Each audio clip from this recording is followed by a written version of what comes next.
Imagine que raiva é você receber o currículo do seu inimigo querendo trabalhar para você depois que ele mesmo acabou com todo o seu império demoníaco sozinho. Pois é, esse herói está decidido em mudar de carreira. Bem-vindo ao anime Yusha Yamemasu, Herói se demite do heroísmo. O anime começa com o nosso protagonista, Léo Demonheart, caminhando ao castelo da rainha demoníaca Echidna. O objetivo dele é bem claro, ele quer ser contratado pelo exército demoníaco, o mesmo que ele destruiu em primeiro lugar. E você, contrataria o mesmo mestre de obra que veio vandalizar sua casa no dia anterior? E o pior, que é bem isso mesmo. Léo simplesmente derrotou todos sozinho e deixou o castelo em ruínas. E a resposta dela é clara, né? Mandar o bicho embora. Mesmo assim, o herói retorna e eventualmente consegue convencer os 4 generais, Edward, Melnis, Lily e Steina, a escutarem sua proposta, além de explicar como que ele conseguiu derrotar cada um deles. Edward é o estereótipo de personagem que pensa muito com os músculos, então ele reconhece o poder do Léo e está disposto a aceitá-lo. Lily também quer estar com ele, pois de acordo com os costumes de sua raça, se um indivíduo do sexo oposto te derrotar em batalha, estarão destinados a se acasalar. Já Melnis é um tanto indiferente com o universo. E Steina, que é a mais crítica dos generais, pergunta por que cargas d'água ele quer se juntar a eles. Então Léo abre o jogo sobre o que aconteceu depois que ele os derrotou. Os humanos salvos anteriormente começaram a tratar o cara como um monstro, por medo de sua força sem noção. Até tentaram assassiná-lo por medo que ele se tornasse o próximo rei demônio. E por essa encrenca generalizada, o próprio rei o exilou das terras que ele uma vez chamou de lar, mesmo depois de todos esses anos de serviços prestados. Foi quando ele teve a ideia de desistir do seu próprio mundo e resolveu se aliar com os demônios. Steina acaba acreditando sua história e concorda em contratá-lo para um estágio de 1 mês, mas ele deve ficar longe de Echidna, senão será descoberto, né? No dia seguinte, Léo invade o quarto de Steina e acorda mimetizando a voz da rainha, o que deixa a loiraça em pânico e consequentemente furiosa. E como resposta, ela começa a atacá-la com sua magia toda desconcertada. Um tanto cômico. O Prota também percebe que ela está sob muito estresse, já que muitos demônios fugiram após todo o estrago que ele mesmo causou como herói, além de ser a única general com conhecimento e capacidade de lidar com a burocracia do Império. Como forma de aliviar o seu trabalho, ele decide ajudá-la com os reatores de mana, que atualmente só funcionam através da frequência de magia dessa general. Para tal, ele se transforma em um soldado com armadura dos pés até o último fio de cabelo, usando a identidade falsa de Cavaleiro Negro Onyx, para vagar pelo castelo sem levantar suspeitas. O cara resolve esse problema rapidinho e, com a ajuda de Dianette, demonstra em primeira mão para sua chefe como ele conseguiu resolver esse abacaxi. O problema foi permanentemente resolvido através de talismãs, que ajudam os subordinados de Steina a mimetizarem sua frequência mágica quando estiverem dando manutenção nos reatores de mana. E com esse exemplo, ele demonstra também para Steina a importância de delegar suas atividades para seus subordinados, pois isso ajuda a organizar sua agenda de trabalho e ter mais tempo para si. Com isso, eles se tornam amigos. E acho que alguém já tem pontos para ser um colaborador efetivo nesse império. O próximo trabalho de Léo é ajudar Lily em sua organização e logística de suprimentos e exploração. E como informação inicial, Steina diz que o povo dragão do Mar de Largo são parceiros de Echidna e estão ajudando no transporte de suprimentos. Mas Lily é uma líder que não leva muitas coisas a sério e só parece que tá brincando. Chegando lá, ele tenta bolar um plano de ação, mas não consegue fazer nada, pois o real problema é a própria líder e seu estilo zoeira de fazer as coisas, o que influencia todos os seus subordinados também. E não vendo outra opção de convencê-la de suas responsabilidades, ele bola um plano B: summonar uma víbora venenosa, ser mordido por ela, fingir que está morrendo por envenenamento para motivar a pirralha a buscar ervas para ele. E aparentemente dá certo. Ela assume a missão e se transforma em uma espécie de lobo branco gigante e parte para sua busca. No processo, ela se depara com vários obstáculos que foram colocados por Léo com o intuito de ensinar a importância do trabalho em equipe. O primeiro era avançar em um túnel bloqueado por um pedregulho, só que em vez de pedir ajuda, ela usa muito de sua força para liberar o caminho. Em seguida, ela precisa saltar por um penhasco, e Léo se disfarça como um homem chamado Godheart para lhe dar alguns conselhos de como prosseguir com a ajuda de outros. Só que não tem tanto efeito quanto ele esperava, ao menos pelos olhos dele, né? No total, foram 6 obstáculos e cada um foi superado sozinho por Lily. Tanto que o herói acredita que ele falhou em seu objetivo. No próximo dia, ele acorda com um remédio entregue e fica sabendo que sua lição sim teve efeito. Graças ao seu conselho, enquanto fantasiado de Godheart, Lily conseguiu entender que é bom escutar outras pessoas e pedir ajuda para elaborar seus planos. Ela só precisava de uma outra aproximação de ensino para aprender a trabalhar em equipe. Sendo assim, nosso herói volta ao castelo e o Prota recebe mais um pedido, e dessa vez irá escutar direto de sua rainha Echidna. Ele vai ao seu encontro como Cavaleiro Onyx Lux, e sua primeira obrigação é um jantar formal com ela. Claro que Ekidna exige que ele tire seu capacete, pois é uma questão de educação na mesa, né? Só que aí, ferrou. Só que não. Ele consegue caçar um feitiço de disfarce para mascarar seu rosto. Em seguida, usa a estratégia que costuma ser bem efetiva para ofuscar a boa noção de qualquer um: embebedar a pessoa. Funciona? Claro que não. Essa mulher parece ser peso pesado na bebida, gente. Ele tenta usar outras táticas para terminar seu jantar o mais rápido possível. E no meio da conversa, acaba perguntando sobre a possibilidade de Léo se juntar ao exército. E a reação da rainha é óbvia, né? Ela fica pé da vida, falando que ele só destruiria ainda mais seu império. Irônico que o rapaz está bem em sua frente e está fazendo maravilhas por todos os lados. Um dos motivos de sua ira é por impedi-la de obter a Pedra Filosofal, o que deixa o herói muito instigado em saber suas intenções com tal artefato. Ela lhe conta que quer usar o poder da pedra para tornar a vida melhor para o seu povo, o que causa um grande respeito a Léo por suas nobres intenções. Só que em seguida Ekidna questiona ele sobre suas intenções de estar no exército atualmente, deixando o cara em uma situação tanto complicada. Após ter recebido uma resposta tão sincera da rainha, ele se sente que deveria honrar com a verdade, inclusive sobre seu disfarce. E quando está prestes a mostrar sua identidade, eles são interrompidos por Stein e Lily com péssimas notícias. Melnis e Edward resolveram abandonar seus cargos no exército. O primeiro saiu em viagem, pedindo para não ser procurado. E o outro cara que pensa com os músculos decide que fará um seppuku por ter falhado em treinar adequadamente seus soldados. Por praticidade, eles se separam para procurar os generais e o prota se responsabiliza por Melnis. E ao encontrá-lo, o general revela seu motivo cômico de ter fugido. Ele tem receio de realizar entrevistas com candidatos ao exército, pois ele não tem uma boa habilidade de comunicação. Pois é, o cara é muito tímido mesmo. Como forma de superar esse bloqueio, ele pede a Léo que lhe ensine tal habilidade em apenas 3 dias. Um tanto insano, mas assunto fechado por enquanto, que pelo menos Melnis retornará a seu posto. Sendo assim, Ekidna também resume seu encontro com Edward. Ele estava frustrado por seus soldados não serem fortes o suficiente como ele esperava. O cara até tentou se desviver, mas devido ao seu couro de dragão muito forte, as espadas quebravam ao tentar se perfurar. E fechando esse mal entendido, vemos o início do treinamento de comunicação de Melnis. Inclusive, ele ficou maravilhoso com esse lindo vestido de garçonete, gente. Estágio no refeitório vai ser incrível. O foco desse trampo servirá para se soltar no papo com os atendimentos dos clientes. Afinal, comunicação é essencial na excelência de um garçom.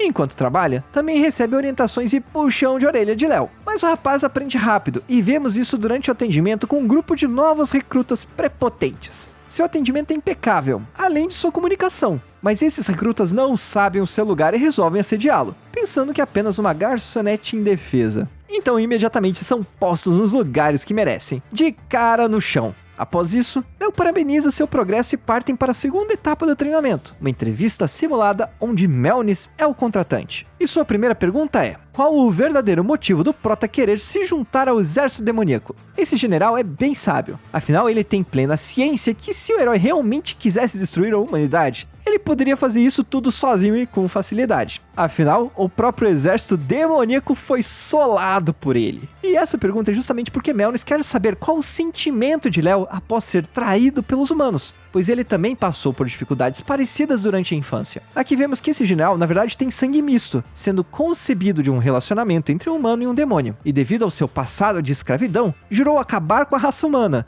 e por isso ajudou Ekidna em sua invasão em busca pela Pedra Filosofal. Isso foi até eles serem derrotados pelo próprio prota. Ele até começa a chorar após contar seu passado e por não entender os motivos de Léo não guardar rancor ao ser traído e exilado após ajudar seus conterrâneos. E nesse momento o herói nos revela um pouco de sua história milenar, comentando que nasceu em uma era onde humanos dominavam a tecnologia e a ciência. Porém, um portal se abriu permitindo que os demônios invadissem a Terra, à procura de um lugar mais próspero. Claro que isso levou a uma guerra, mas mesmo com toda sua tecnologia, suas armas eram ineficazes contra a alta durabilidade dos invasores. Até que eles criam suas armas mais poderosas, humanos com corações de demônio, com força suficiente para baterem de frente e aniquilar os inimigos. E Léo é uma dessas criações, sendo a de maior resiliência e longevidade de todas as armas criadas na época, e por isso ele sobreviveu até agora. Com o tempo e suas inúmeras batalhas, o cara ficou tão forte que ser morto por um demônio já não era mais uma realidade plausível, pois ninguém teria a força para tal. E no final ele comenta que suas ordens eram de salvar a humanidade e é assim que ele tem vivido até hoje.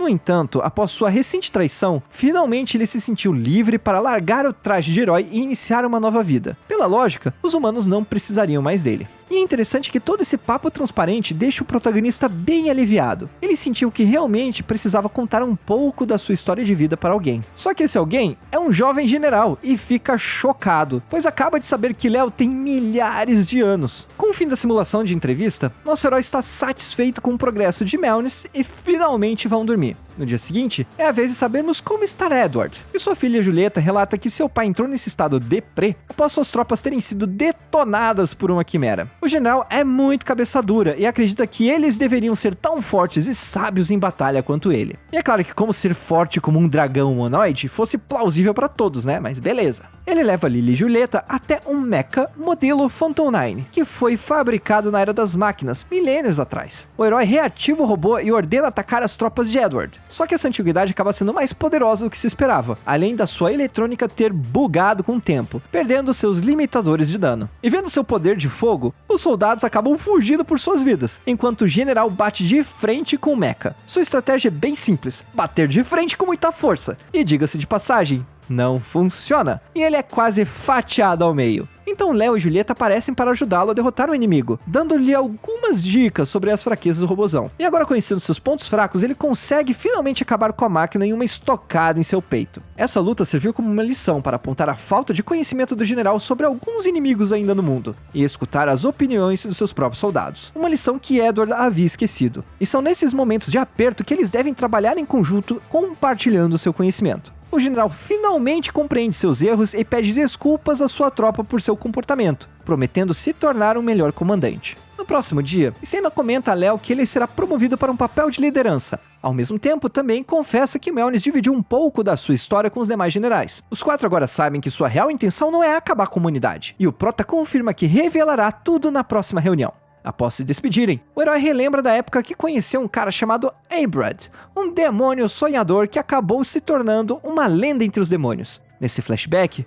vemos Abrad tentando não ser morto por Léo. E naquela época, o rei demônio Belial havia aberto um portal para o mundo humano para que os demônios pudessem experimentar uma vida melhor. Só que com o fechamento do portal, Abrad ficou preso longe do seu mundo e acabou sendo encontrado pelo Prota. E nesse momento eles resolvem trocar figurinhas, com Léo também compartilhando suas origens. Os dois acabam criando uma amizade um tanto inusitada, enquanto Abrad tenta convencer o herói a viver uma vida que lhe daria felicidade. Mas essa convivência não dura muito, pois Abrad é preso pelo esquadrão de contenção de danos. E mesmo em suas últimas palavras, ele continua firme de suas convicções de coexistência e comenta para Léo que ele tem a escolha de ser livre da escravidão de lutar pelos humanos. Está aí, foi esse o demônio que plantou a ideia do cara largar de ser herói. Só demorou uns milênios para isso acontecer, né? E de volta ao presente, Léo se encontra com a Echidna ainda disfarçado de Onyx. E sabemos que ela já havia deferido sua promoção, mas antes que pudesse lhe dar a notícia, temos uma pequena emergenciazinha. Todos são informados que o portal que liga o mundo dos demônios com a Terra irá fechar em torno de 7 dias devido à falta de cristais para manter a magia. Com isso,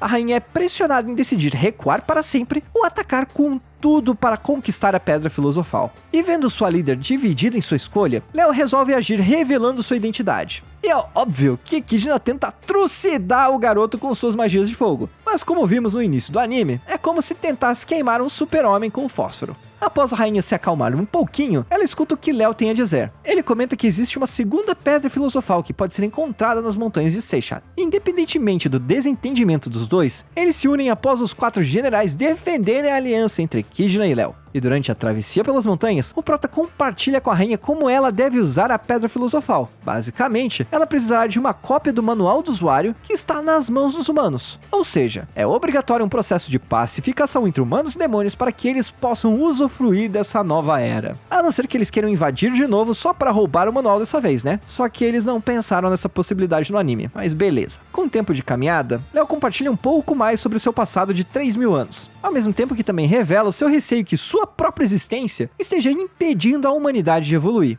Ao chegar no topo da montanha, ele revela seu verdadeiro propósito, dizendo a todos que tem a pedra filosofal em seu coração. E nesse momento, ele desafia Echidna e seus generais em derrotá-lo e obterem a pedra filosofal. Se eles falharem, ele descerá a montanha e acabará com toda a humanidade com suas próprias mãos. A música de chefão começa a tocar, e os demônios estarão em maus lençóis, se não atacarem com tudo. E Léo parte pra cima com vontade, pressionando Echidna com seus golpes de espada. Edward faz sua investida também, só que sua espada é bloqueada facilmente, e o cara é quase perfurado se não fosse a magia de prisão de Stena. Só que mesmo assim não adianta muito, pois o Prota escapa da armadilha e dá uma linda bicuda nas costelas do grandão. E durante a luta, vemos sua frustração com a imortalidade e sua ausência de propósito, sendo apenas uma arma de guerra. Infelizmente, seus oponentes não parecem levar a luta muito a sério, então ele resolve elevar o nível de seus ataques lançando uma chuva de flechas de luz. Ou essa galera começa a se esforçar, ou vai todo mundo virar tábua de pirulito. Só que Lily não desiste de dialogar com Prota, e como resultado toma 2 flechadas no peito. E vendo a frieza do ex-herói, finalmente o povo aqui acorda para a realidade e partem para cima com seriedade. Mesmo assim, o Prota continua sendo forte demais para ser derrotado, afinal ele tem mais de 3.000 anos de experiência de luta. Mesmo o grandão do Edward em sua forma de dragão é derrubado e suas escamas totalmente destruídas em um instante. E Melnis, usando todas as suas habilidades de mestre assassino, no final também é congelado em um contra-ataque bem poderoso. Até Lily se levanta novamente em sua forma de lobo divino, só que é derrotada com um único golpe. E vendo apenas uma opção de ataque, Echidna decide usar um feitiço que foi feito especificamente para selar os superpoderes desse herói. Só que essa magia demora para ser conjurada, então Stena tem a difícil tarefa de manter o Prota bem ocupado. Ela confronta Léo com poucos golpes mágicos, e principalmente com um diálogo de bom senso para ganhar tempo. Essa general sabe que esse herói está mentindo sobre destruir o mundo. A única coisa que ele realmente quer destruir é a si mesmo. E dito isso, Léo dá um socão nela e a garota sai voando. Ao menos isso foi tempo suficiente para que Echidna terminasse de conjurar seu feitiço. E diga-se de passagem, o herói até poderia ter se esquivado da magia, mas não o fez. Apenas agradeceu os esforços de todos. E nesses finais de momentos da magia temos mais um flashback, onde vemos Léo em sua busca constante por oportunidades de salvar o mundo. E nessa lombra de síndrome de herói, ele lentamente começa a ansiar por guerra, para que ele pudesse atender seu propósito de proteger a humanidade. Só que esse pensamento ficou tão deturpado que ele chega até a criar novas armas assim como ele, cuja missão seria causar o caos na Terra para que assim ele pudesse salvar o mundo novamente. No entanto, quando o portal para o mundo dos demônios se abriu novamente, ele percebeu sua horrorosa decisão e entendeu que havia enlouquecido devido à sua eterna solidão. E naquele momento ele percebeu que o maior mal do mundo não eram os demônios, e sim ele mesmo. Então pensou que a melhor saída lógica era de alguém de confiança pegar sua pedra filosofal, e Echidna mostrou ser uma excelente candidata para isso. Todo o seu tempo com o exército de demônios foi apenas um teste para eles provarem seu próprio valor. E Echidna percebe as intenções do Prota e se sente mal por ele ter passado por tanta dor e sofrimento. E agora com seus poderes selados, ele recebe um ataque combinado dos 4 generais, resultando em um ferimento gravíssimo em seu peito. Ele cai no chão se sentindo bem por finalmente ter perdido, e pede para que retirem a pedra filosofal do seu coração antes que seus poderes retornem. Só que Echidna decide ir contra esse plano e nomeia Léo como embaixador da paz entre humanos e demônios. E diga-se de passagem, o Prota não curtiu muito a ideia. Afinal, ele só quer descansar em paz. Tirem essa pedra do peito dele e pronto, fim de papo. Mas não, todos os demônios recusam em matá-lo. E ele pede para cada um dos generais finalizar essa tal tarefa, mas todos se recusam a fazê-lo. E após um breve momento de conflito, Léo se liberta dos pensamentos de autodestruição e finalmente cumpre o conselho de Einbrad. Ele começa sua nova vida como subordinado de Echidna e ela pergunta se ele se arrepende de continuar a viver. Nosso herói diz que realmente quer ajudá-la a cumprir seu desejo de fazer um mundo melhor para os demônios. Agora todos começam oficialmente sua nova relação de trabalho, dando fim nesse vídeo também. Estamos quase alcançando 50.000 inscritos e isso tudo é graças ao apoio de vocês. Como sempre, se inscrevam no canal se gostaram do nosso trabalho e comentem um anime que vocês querem ver por aqui, beleza? Um abraço a todos!